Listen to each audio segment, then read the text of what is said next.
Okay. All right. Three, two, one. Hi, this is William Ramsey. Welcome to William Ramsey Investigates. On tonight's show, I have a very special guest. Her name is Melissa Cronin. She has recently published a book that I just completed today. It's an excellent book. I highly recommend this. It sheds light actually on a lot of things that are currently discussed in America, particularly Epstein. And she actually wrote a book about Epstein, which was published December 3rd, 2019. It was Epstein, Dead Men Tell No Tales, Spies, Lies, and Blackmail.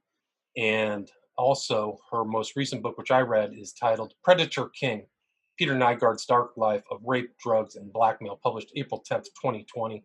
So we're going to talk about that. But for people who don't know your name and are maybe not familiar with your books, can you talk a little bit about your background, Melissa, and how you initially got involved in Epstein and then to Peter Nygard, please? Absolutely. Well, first of all, thank you so much for having me on the program and helping me to get these stories out there and get greater awareness around Thanks. what's happening right under our noses. So I would say my story as an investigative journalist actually probably begins back when I was born. My dad was an FBI agent growing up, so I kind of grew up in an atmosphere of seeing lots of undercover operations and you know just all of the kind of investigations that he was doing. And I don't know if it's genetic or what, but when I got older, I started becoming an investigative journalist myself. And my early career was mainly in celebrity magazines. So, Star Magazine, Us Weekly, the New York Post, things like that. And, people from coming from an investigative background might, look down their noses at that. But my colleagues and I, really we're always working to tell the story behind the curtain, and nowhere is the curtain thicker perhaps than in Hollywood, at least maybe 15 years ago. Now you might say that about Washington DC, but I started out trying to find out what was the real story behind the glossy pretty pictures that Hollywood was trying to serve us. And over the years, even in that position, I was able to branch out on my reporting topics more and more under the auspices of that kind of mission of finding the real true story behind what we accepted as the surface narrative or the known facts of a situation, really digging in, researching, finding source documents that could tell me what was really happening in the world, and then I could share that with people.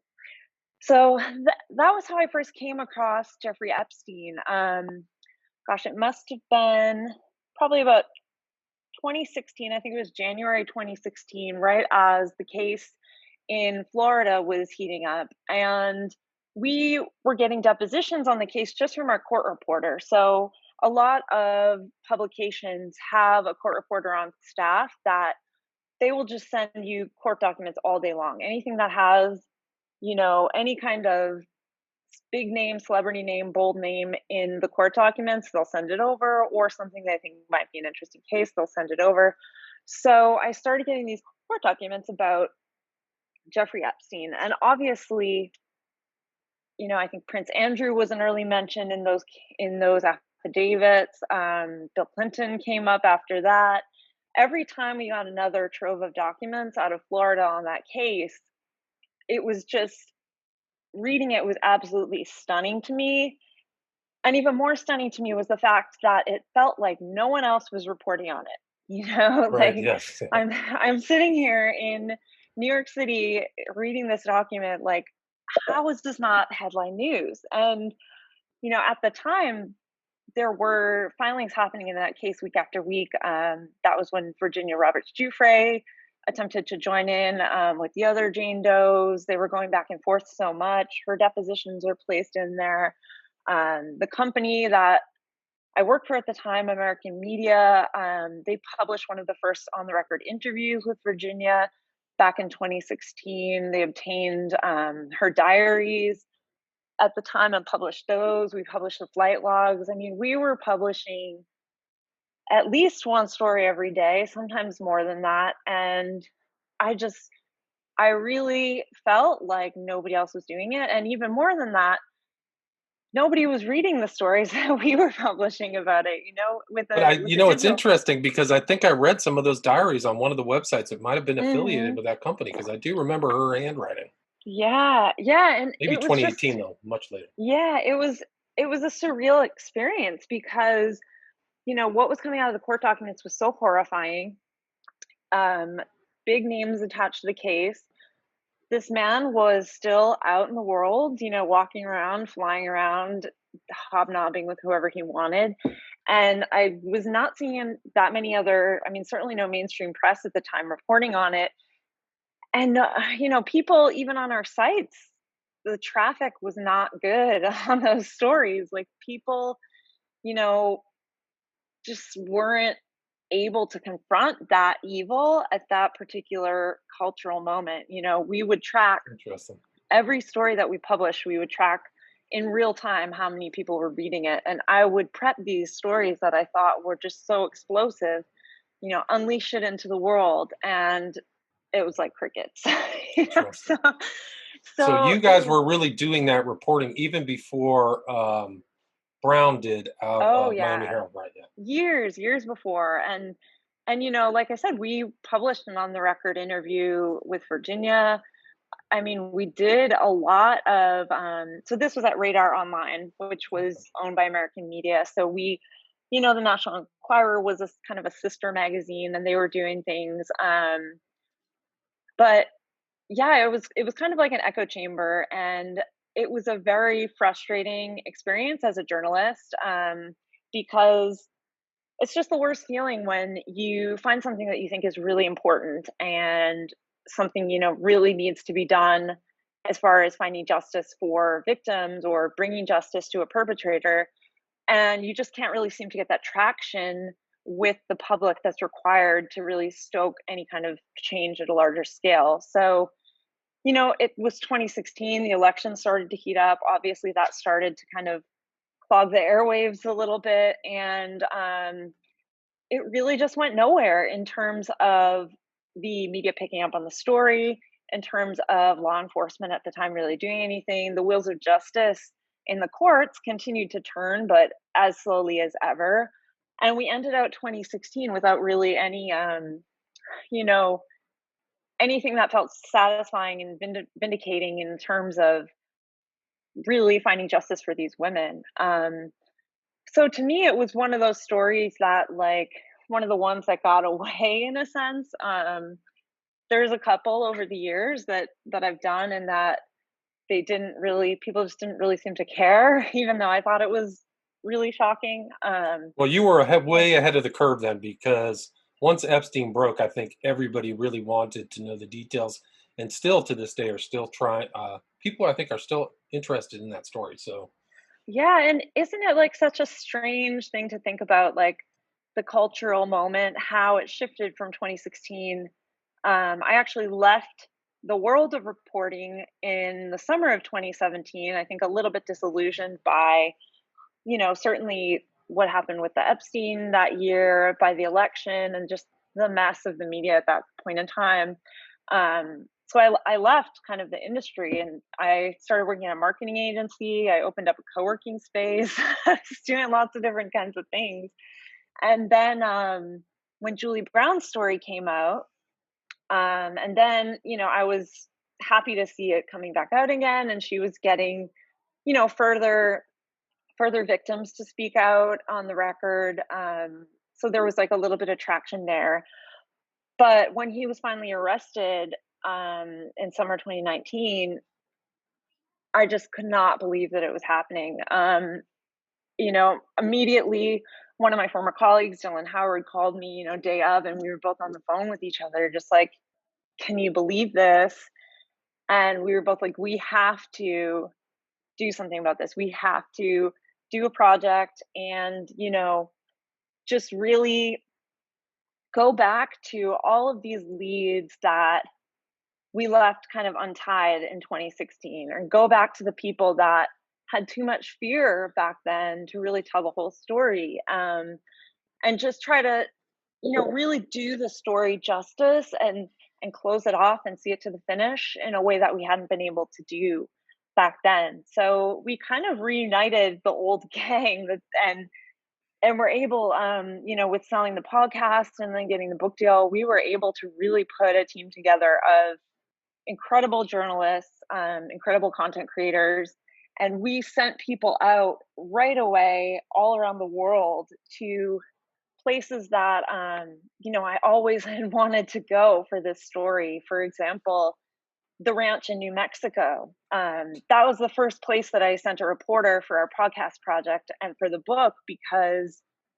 even in 2019, there had been almost no reporting on what happened in New Mexico at Epstein's New Mexico ranch. Everybody, by the time that he was arrested and by the time that he passed or didn't pass away in jail, whatever you think about that, by that point in time, people were kind of familiar with the Florida angle. People knew a little bit about the Caribbean. New York was starting to come more into focus since that's where the FBI raid happened at his home there. But New Mexico had always been a big question mark. So we sent a reporter out there and we got so much fascinating information from former employees out there and people that worked on the ranch and people that had been out there as masseuses and townspeople and things like that. So that was just one example of how, we were finally able to really put all of our efforts into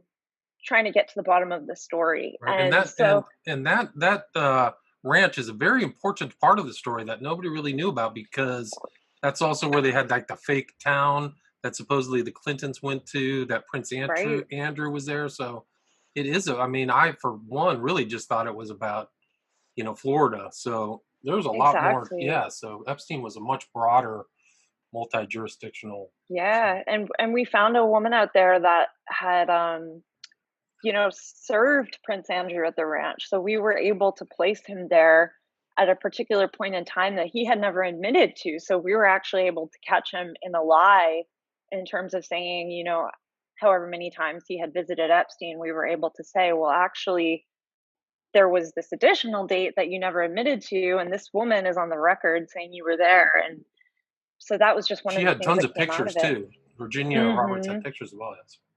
Yeah, yeah. Wasn't it just one of the many touch points of that story where Yeah. so much more information came out at that time. And so we released the book, I guess it was December, I think you said December December 3rd 2019. on Amazon is what it says. December 3rd, It 2019. seems like so long ago, but I guess it's So not. it's been a long year. Yeah, so but even so gosh, the story's never over, right? But Right. even the day that we released the book, one of our sources for the book emailed us and said, "Okay, now that you guys actually said this in the book, now that you actually like went down the espionage road and you guys are the ones that like were brave enough to go there, now I can tell you the real story." And Wow. we're like, okay, so I guess we're gonna do a second book. So that was just one source we spoke to that came back, and then we were just bombarded with other people that came out of the woodwork after the first book and new leads and new documents that we found. And so we started working on a sequel almost immediately after. And then obviously I got a little sidetracked by Nygard, but we're still working on that sequel, which is called Epstein Inc. And that will be released, I believe, April 2021 at this Awesome. Well, point. I look forward to reading that. I mean, it's Me interesting too. because you use the term like fear and stuff like that. So once Epstein kind of got arrested, a lot of people came out, particularly for the court case in New York. So many additional Jane Does and stuff like that after Right. they didn't have that fear. So I think that's a very important element to the Epstein case, particularly. Absolutely. And it's an interesting contrast to Nygard, as we begin to talk about that, because right now, Peter Nygard is where Jeffrey Epstein was in 2016. He's out there, he's alive and well. So for people who don't know, like I've heard the name Nagar, but I honestly knew nothing about him before I read this book. For people who don't know, can you give kind of a background about his life and how he be turned into this monster? Absolutely. So I had never heard the name Peter Nygard myself up until February of this year. And it was, a chillingly similar experience to my first, introduction to the name Jeffrey Epstein. It was somebody that Peter Nygard was someone I had never heard of. And then the more that I started to learn about him, the more I was asking myself, one, how have I never heard of this person and what he's alleged to have done? And two, why is this not a bigger story? So, obviously, February 2020, um, I guess I first came to hear about Peter Nygard when there was a story in the New York Times about kind of the background to a new class action civil case that had been filed in New York by 10 women that claimed to have been victims of sexual assault that was allegedly perpetrated by Peter Nygard. And then also in the same month, almost just a few days apart from that, Peter Nygard's headquarters in Times Square were raided by the FBI, and there were lots of photos of that and things like that. So I had actually walked by that building, the Nygard headquarters in Times Square, several times when I lived in New York City, and I had no idea. I thought it was a tech company or like a Radio Shack or something like that. But it turns out he's a fashion designer, and not just that, but an extremely successful fashion designer. And he's certainly not the type of fashion designer that is on a level with a Marc Jacobs or a Miuccia Prada or something like that. He is known, um, you know, somewhat jokingly in the Canadian press at one time as the polyester phenom because he made billions of dollars on middle class women, essentially. His clothes, he had several different lines under his name, under the name of his various children, Aaliyah, Nygard Slims, and he made just pant sets and slacks and blouses for kind of middle-aged middle class women. They were sold at stores like Dillard's and Sears. So he's the kind of designer that you know me as a 36-year-old living in Manhattan, I had never heard of him, but certainly there are hundreds and thousands of women across the country that probably have something by him in their closet.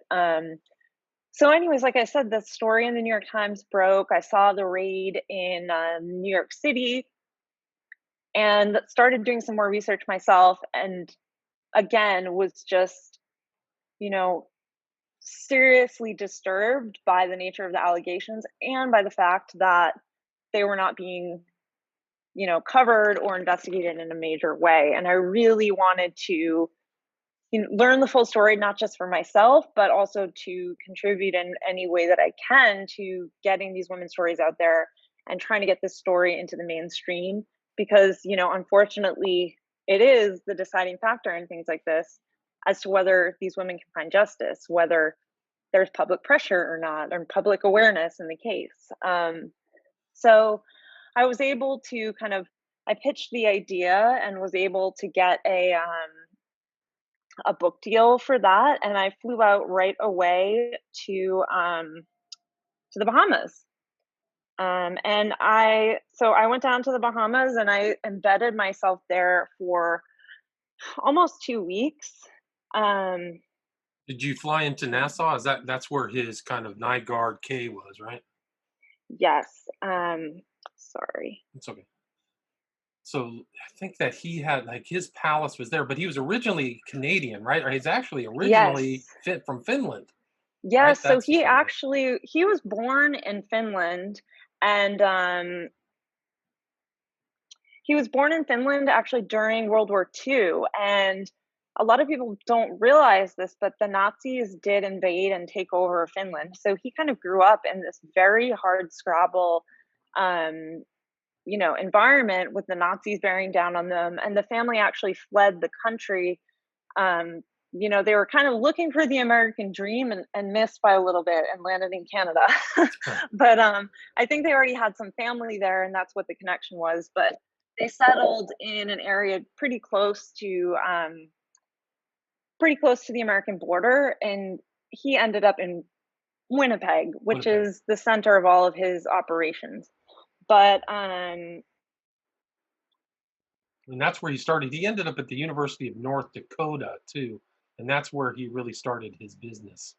Was really kind right, of so he he grew up in Canada and certainly, showed a lot of entrepreneurial instincts from a young age. He claims, at least, I mean, that's a common factor in a lot of the things I might say about Peter Nygard is he certainly has a lot of tall tales about himself, but he claims that he made enough in his paper route to buy his first car. He, sold popsicles, I believe, at one point, and then he went to the University of North Dakota and studied business. And by all accounts, he was a very serious and good student during his time there.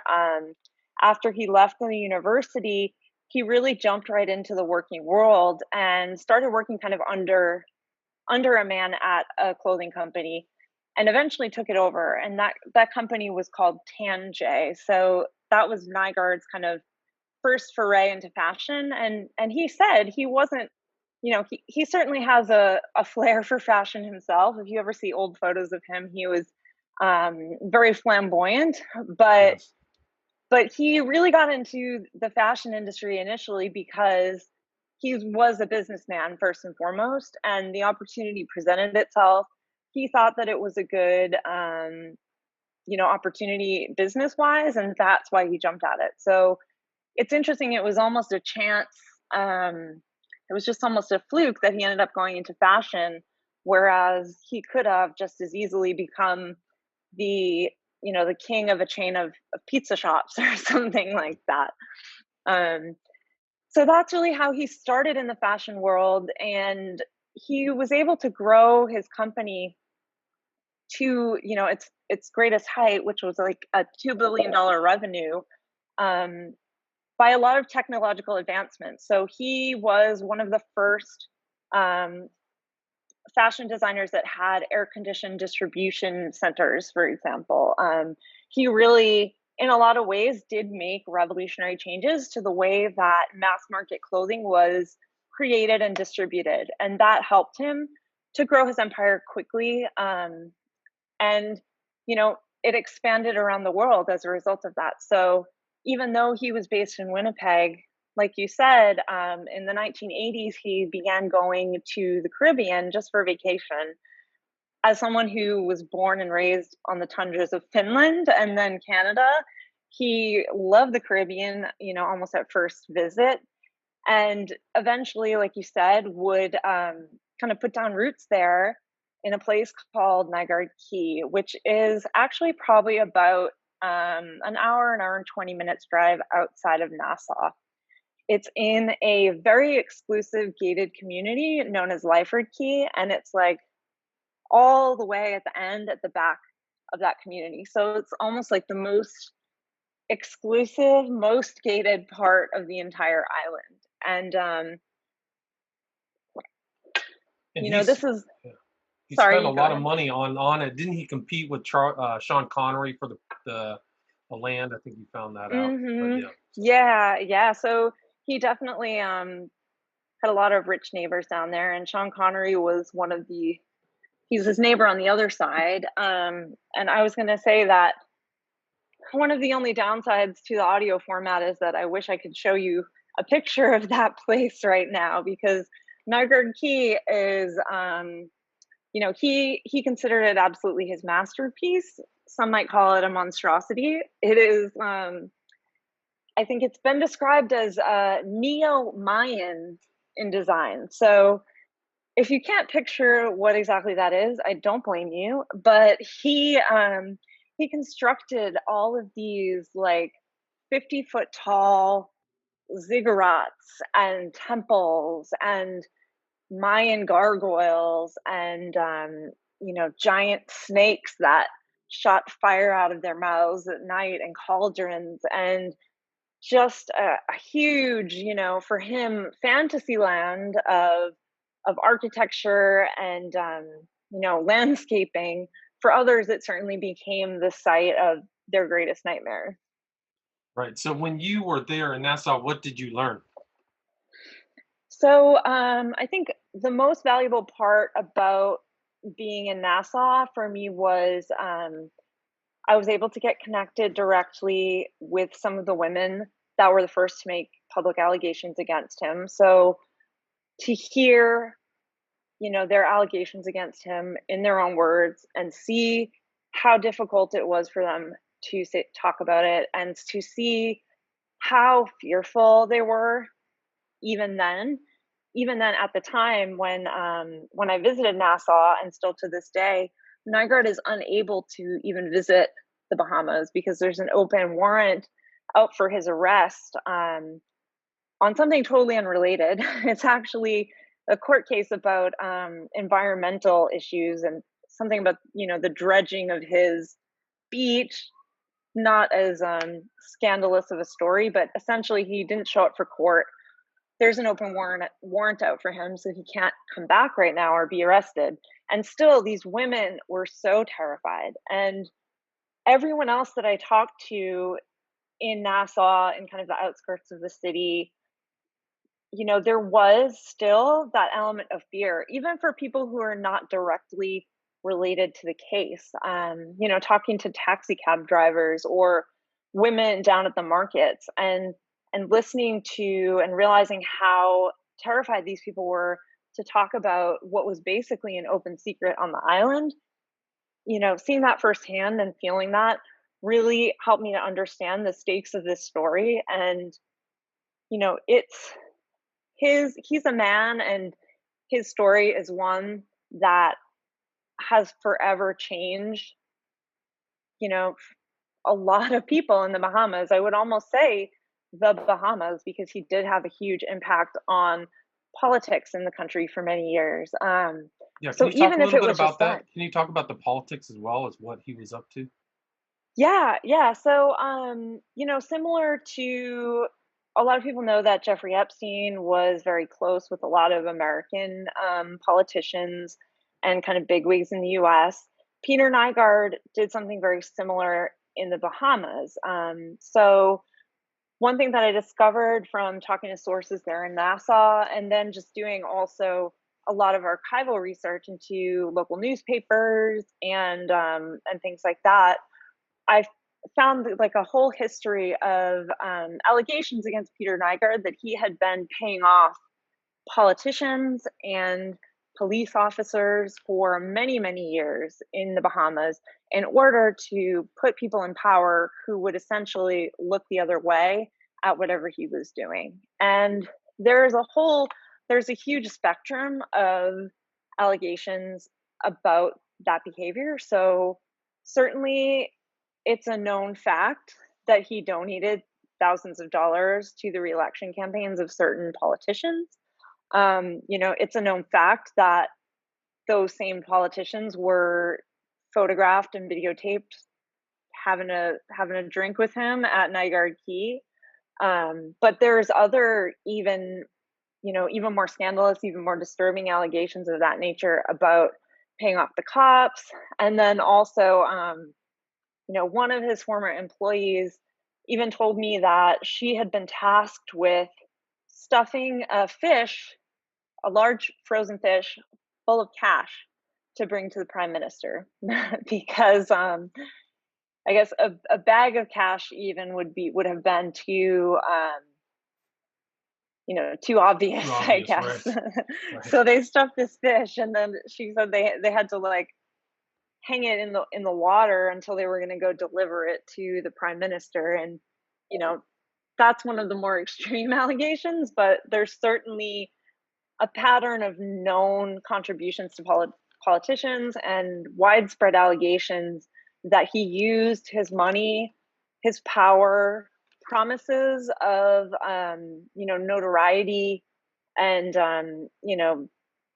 connections to famous people, to all of the locals, in order to try to make the entire island a place where he could do whatever he wanted. And obviously, that time has come to an end, but the scars still linger very deeply on the entire island.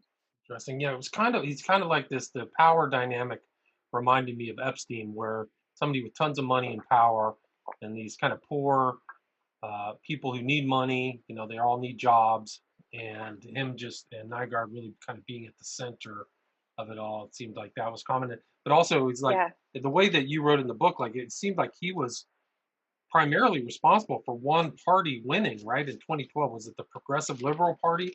So it Yeah, seems, and exactly. they're partying at his house after the victory, and that created Mhm. even more scandal, right?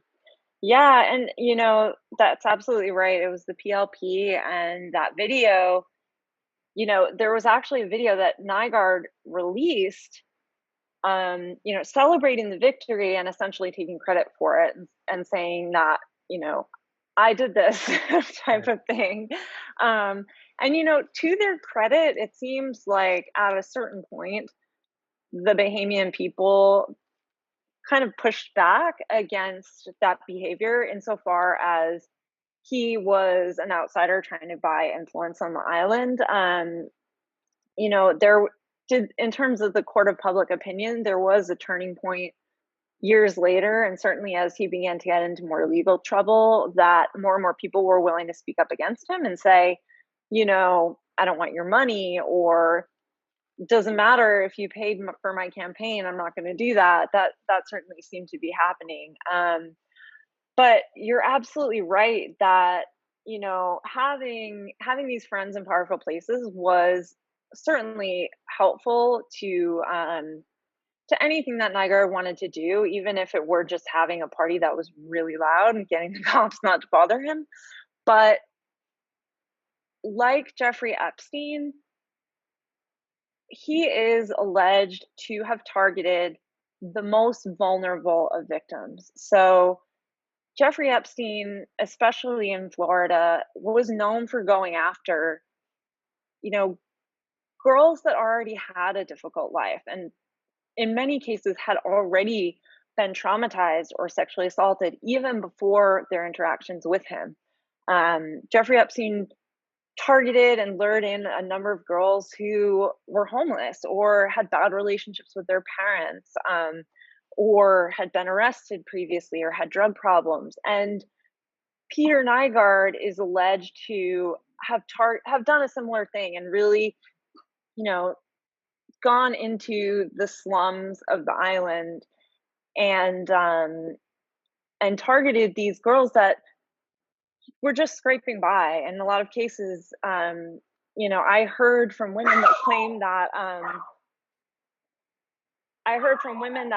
that he sorry.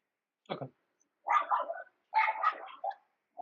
You, I heard from women and former employees that claim that he specifically sent his employees out into the slums on buses looking for girls to bring to his party and later allegedly to sexually assault them.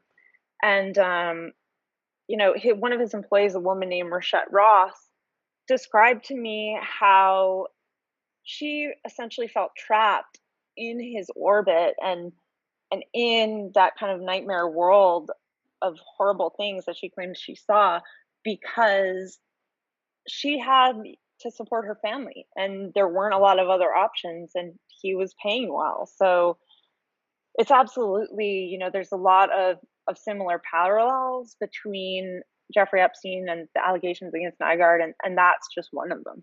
yeah, and it's also similar in like Nygard, Epstein, and Keith Raniere of Nexium. They kind of created this Yes. multi-level marketing scheme where you get one, and then I'll send you out. So he had his tendrils and these women going out doing more than handing out tons of money. But there's also tons of allegations about him drugging people as well, like Rohypnol. When that popped up, that was pretty scary. So um, Hmm. it's he's definitely a dangerous person. So, but he also kind of had this kind of longevity interest. Can you talk about what he was doing in the Caribbean in regards to stem cells? Yes. So that is such a fascinating and bizarre aspect of this story and terrifying in its own right.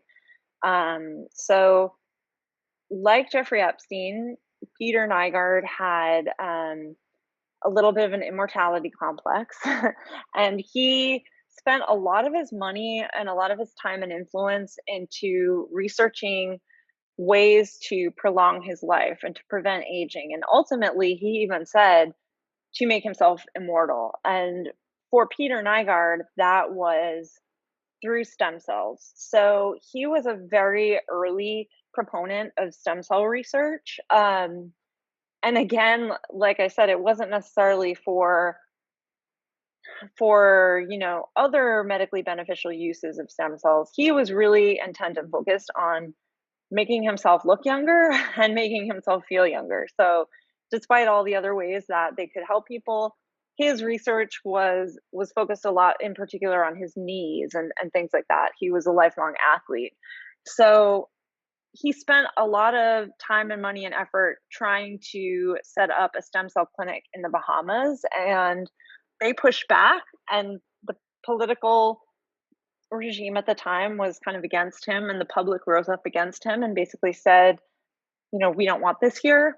So I write about this in the book, about how he essentially just hopped over to the next island and went to St. Kitts and told the government there that he wanted to open a stem cell research facility, and he would pay for it. He'd bring millions of dollars and medical tourism and all this great, wonderful promises, and they allowed him to do that. But later, there were so many allegations that what happened at the clinic was not really above the board, and that they were operating in a way that allegedly stem cells were never meant to be used.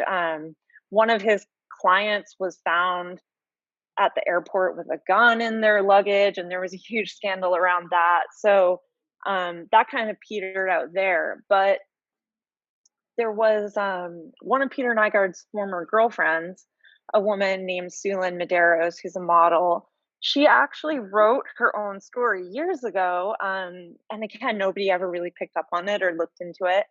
But she wrote a book about her experiences generally in the world, and then more specifically in a few chapters with Nygard.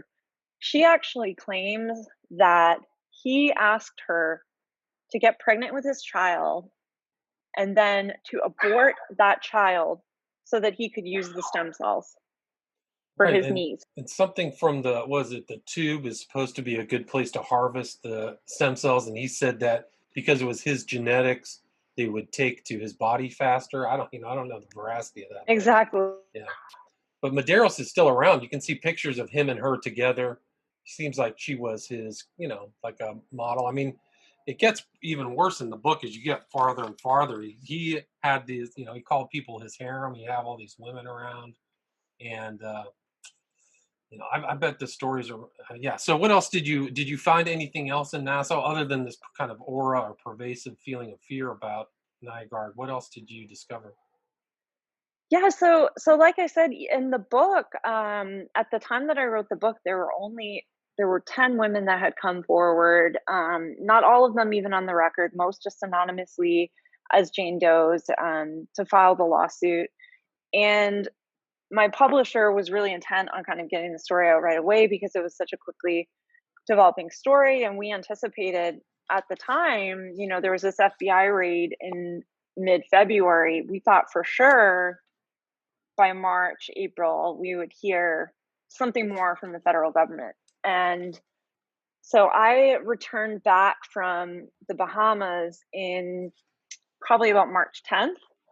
And then March 12th, here, California completely shut down because of the coronavirus. And that whole, narrative began. So my publisher had rushed this book out, but then we haven't heard anything from the government about their plans for Peter Nygard since February, up until about probably 6 to 8 weeks ago, when the federal government introduced a stay into the civil case against Nygard. And what that indicates, I guess what that is for anyone who doesn't know, is the federal government has essentially asked the judge in the civil case to put the case on ice, to essentially press pause and stop all filings, all arguments, all progress towards trial in that case, because the federal government is working on their own investigation and expects that to come to resolution relatively soon. Wow. So I have spoken to the attorney that is leading the charge on the civil case, which now is, up to, I think, 80 women Wow. who are alleged to be victims, Wow. from That's 10 in February. right. Because you only have 10 in the book. So, wow. Right, Yeah. exactly. Yeah. So that's what I was saying. So I've put the book together really quickly, and then I've learned so much more since then, and so much more has come out. But essentially, according to Greg Gutzler, who is kind of leading the charge on that case, we're really expecting an indictment or some sort of legal action from the federal government against Nygard to happen, if not within the next couple of weeks. There's an election there in the middle, Right. but certainly by the end of the year, and gosh, really hopefully before the 1 year anniversary of this, of the raid. Right. And do you know what jurisdiction sent that to the civil court? Do you know if it was the Southern District of New York, the same one that Epstein and Maxwell, same jurisdiction as theirs, do you know? I I don't know. I'll believe have to look so. it I up. don't want Okay. to misspeak. I don't Okay. want to misspeak, but I do believe so. Awesome. Well, we're about 45 minutes in, Melissa. Can you talk a little bit about the book that's coming out and any other projects or anywhere people can buy your book if through your own website or anything like that? Yeah, so my website is melissaecronin.com. That's Melissa Cronin, Cronin. And that's actually also my Twitter handle. I'm not as active on Twitter as I want to be because I'm usually like furiously working towards deadline on a book this year. But certainly once I guess once I get this Epstein thing off my plate a little bit, I'll be a little bit more active on there. And I would say that we have already sold the rights to the second Epstein book that's coming out. So we expect that we'll probably be doing another podcast around that as well, potentially a TV series or a movie. And then I don't know, the deal isn't final yet, but hoping to do a podcast on Nygard this fall as well. Excellent. Well, people keep an eye out for that next Epstein book. The first Epstein book has like 350 4 or 5 star reviews on it, so it's very well reviewed. And this book was harrowing. I mean, some of the testimonies of the women are harrowing, terrifying testimonies. So definitely this story is something to keep an eye on. But again, the title of the book is Predator King, Peter Nygard's Dark Life of Rape, Drugs, and Blackmail by Melissa Cronin. Melissa, thank you so much for spending time with us. Thank you.